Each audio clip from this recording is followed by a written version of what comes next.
William Wallace. The name echoes through the centuries, synonymous with courage, defiance, and the unwavering spirit of Scotland. His life, though shrouded in some mystery, stands as a testament to the power of one man to rally a nation against tyranny. Wallace's story is not just one of battles and bloodshed, but of an indomitable will that refused to bow to oppression. It is a story that continues to inspire and resonate with people around the world, a timeless tale of freedom and the fight against injustice. Born into an era of English dominance over Scotland, Wallace emerged from relative obscurity to become a beacon of hope for his people. While his exact origins remain debated by historians, his impact on Scotland's fight for independence is undeniable. This essay delves into the life and times of William Wallace, exploring the key events that shaped his journey from a commoner to Scotland's most revered hero. His story is not just a dry recitation of historical facts, but a captivating saga of bravery, sacrifice, and the enduring human spirit in the face of overwhelming adversity. From his early uprisings against English rule to his iconic victories on the battlefield, we will trace the footsteps of this legendary figure. We will examine the tactics that made him a formidable adversary and the events that led to his tragic downfall.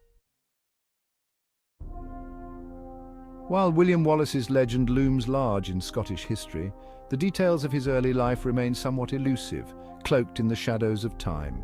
The exact date and location of his birth are still debated among historians, with various theories and scant evidence. Some accounts place his birth around 1270 in Elderslie near Paisley, Renfrewshire, a quaint village that still holds echoes of the past. Others suggest he was born in Ellerslie, Ayrshire, another picturesque locale that adds to the mystery. This lack of concrete evidence adds a layer of intrigue to his story, shrouding his beginnings in an air of mystery and speculation. Despite the uncertainty surrounding his birthplace, it is generally accepted that Wallace came from a family of relatively low standing, far from the grandeur of the nobility. He was likely a younger son of a minor landowner, which meant his prospects for inheriting land or titles were slim, pushing him towards a different path. This social standing would have afforded him some education, perhaps learning to read and write, but his upbringing would have been far removed from the privilege of the Scottish nobility, grounding him in the realities of common life. However, what Wallace may have lacked in noble lineage, he more than compensated for with his imposing physique and natural leadership qualities, traits that would define his legacy. Standing well over 6 feet tall, a giant of a man for his time, he possessed a commanding presence that commanded respect and inspired those around him. Furthermore, sources describe him as intelligent, charismatic, and possessing a keen strategic mind, traits that would serve him well in the years to come as he led his countrymen in their fight for freedom. While his early life may be shrouded in uncertainty, it is clear that the seeds of rebellion and deep-seated love for his homeland were sown early in William Wallace's heart, driving him towards his destiny. These formative years, though lost to the mists of time, undoubtedly played a crucial role in shaping the man who would become a symbol of Scottish resistance, a beacon of hope for his people. The late 13th century was a turbulent time for Scotland, a land of rugged beauty and fierce independence. The death of King Alexander III in 1286, followed by that of his young heir Margaret, plunged the nation into a crisis of succession. With no clear leader, the country was left vulnerable and uncertain, teetering on the brink of chaos. England's King Edward I, sensing an opportunity amidst the turmoil, seized upon the instability and declared himself overlord of Scotland. His ambitions were clear: to bring Scotland under English control and expand his dominion. This act of blatant interference ignited a firestorm of resentment among the proud Scottish people. They were a nation with a deep sense of identity and autonomy, and Edward's overreach was seen as an affront to their sovereignty. It was against this backdrop of English oppression and national unrest that William Wallace emerged from obscurity. A man of humble origins, Wallace would become a beacon of hope and defiance. In 1296, a seemingly insignificant event in the town of Lanark would forever alter the course of Wallace's life and propel him onto the path of rebellion. This small town, like many others, was under the oppressive thumb of English rule. According to some accounts, Wallace, while passing through Lanark, was confronted by English soldiers who harassed and ultimately murdered his wife, Marion Bradefute. This personal tragedy struck a deep chord within him. Enraged by this injustice and fueled by a burning desire for vengeance, Wallace unleashed his fury upon the English soldiers, killing them in a display of raw power and defiance.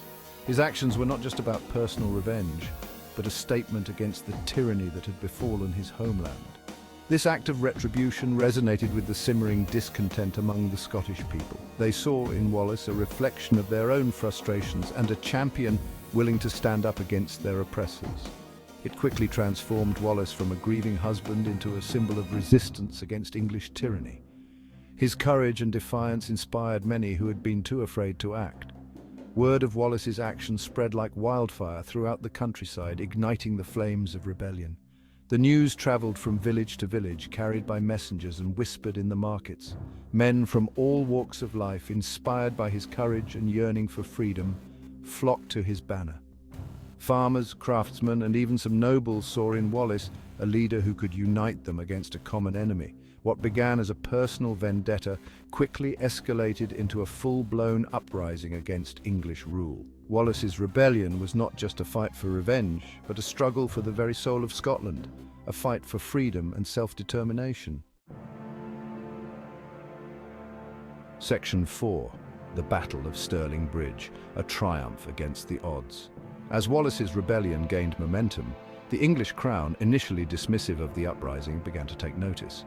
The Scottish forces, driven by a fierce desire for independence, rallied under Wallace's banner, growing stronger with each passing day. The English sent a formidable force north under the command of John de Warenne, Earl of Surrey, to quell the Scottish resistance. This army, well-equipped and battle-hardened, was confident in its ability to crush the rebellion swiftly. The two armies clashed on September 11, 1297, at Stirling Bridge, a strategically vital crossing point over the River Forth. The bridge, narrow and treacherous, would soon become the stage for a historic confrontation. The English, confident in their superior numbers and advanced equipment, made a crucial tactical error. Their overconfidence blinded them to the inherent dangers of the narrow bridge. They attempted to funnel their forces across the narrow bridge, creating a bottleneck that left them vulnerable to attack. The congestion on the bridge made it nearly impossible for the English to maneuver effectively. Wallace, a shrewd tactician, recognized this weakness and waited patiently for the opportune moment to strike. His keen understanding of the terrain and enemy movements gave him a decisive advantage. As the English army slowly made its way across the bridge, Wallace unleashed his forces in a ferocious onslaught. The Scottish warriors, driven by a fierce determination, attacked with unparalleled ferocity. The Scottish spearmen, wielding long pikes, formed a formidable wall of steel, decimating the English ranks.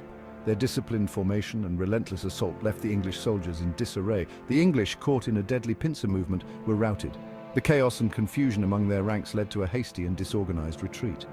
The Battle of Stirling Bridge was a resounding victory for the Scots, a testament to Wallace's military genius and the ferocity of his troops. The triumph boosted the morale of the Scottish forces and solidified Wallace's reputation as a brilliant leader. Stirling Bridge was more than just a military victory. It was a turning point in the Scottish Wars of Independence. The battle demonstrated the effectiveness of guerrilla tactics and the power of a united, determined populace. It shattered the myth of English invincibility and sent shockwaves throughout both Scotland and England. The news of the Scottish victory spread rapidly, inspiring other regions to rise against English rule. The victory propelled Wallace to the forefront of the Scottish resistance. His leadership and strategic brilliance became a beacon of hope for the oppressed Scots. He was knighted and proclaimed Guardian of Scotland, a testament to his remarkable rise from obscurity to national hero. Wallace's journey from a commoner to a symbol of Scottish defiance and resilience was nothing short of extraordinary. Section 5. Guerrilla warfare and political maneuvering, the unseen struggle. Following the triumph at Stirling Bridge, William Wallace didn't rest on his laurels. He knew that the English would inevitably return with a vengeance, and he used the lull in fighting to consolidate his forces and prepare for the inevitable counterattack. He understood that Scotland, lacking the resources for a prolonged conventional war with England, needed to adopt a different approach. Wallace implemented a strategy of guerrilla warfare, using Scotland's rugged terrain to his advantage. He led lightning raids against English supply lines and outposts, disrupting their logistics and demoralizing their troops. His forces would strike swiftly and decisively before melting back into the Highlands, frustrating the English attempts to bring them to battle. Beyond military tactics, Wallace also proved adept at political maneuvering. He sought to forge alliances with other European powers, particularly France, in an effort to counter English influence. He also worked tirelessly to unite the often fractious Scottish nobility under the banner of independence. This period between Stirling Bridge and the next major confrontation with the English was a time of intense activity for Wallace. It was a time of consolidating power, forging alliances, and preparing for the inevitable storm that he knew was brewing on the horizon.